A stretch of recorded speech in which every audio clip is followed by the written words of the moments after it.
Biltong. It's what's for breakfast, lunch, dinner, and the snacks in between. This is what we're here to make today, folks. Biltong. We start with a good-sized 10-pound rump roast. This cut comes from the most rear section of the cow, called the rump or round. If you're from the UK or South Africa, it's called silver side.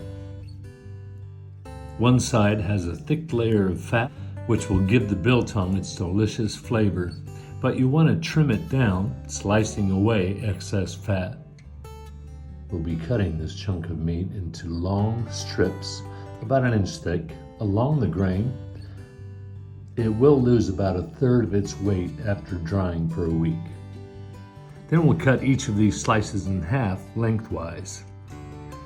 Take note of that fat layer running down the side. That lends the delicious flavor to the biltong.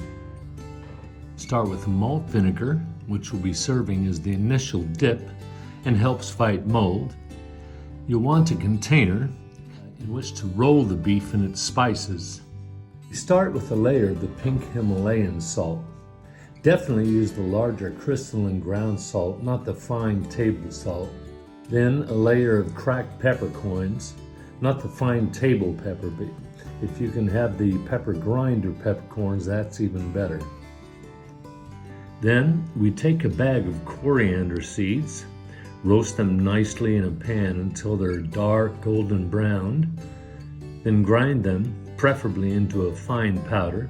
Then put the coriander into a mason jar with holes made in the lid, and use this as your coriander shaker. And after salt and pepper, this will be your next layer. Now we take each strip and dip each one individually in the malt vinegar and place it on top of the spices we sprinkled there.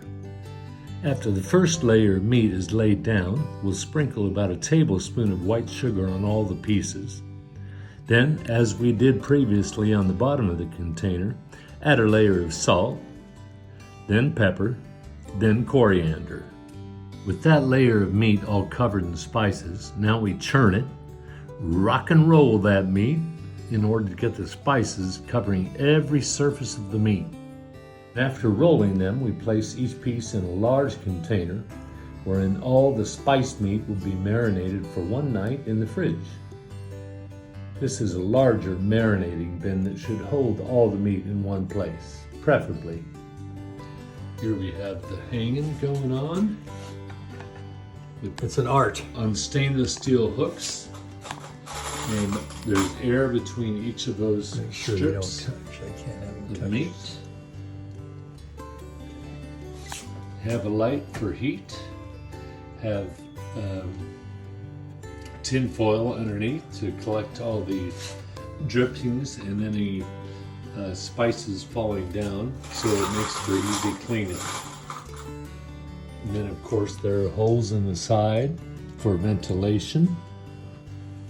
And a little fan up here on top, bringing the air.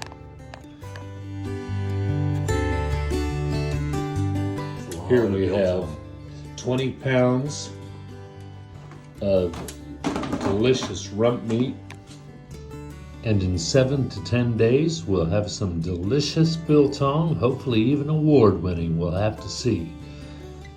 That's all, folks, and I hope you have a wonderful time making some biltong, and I hope this has been helpful for you. Good.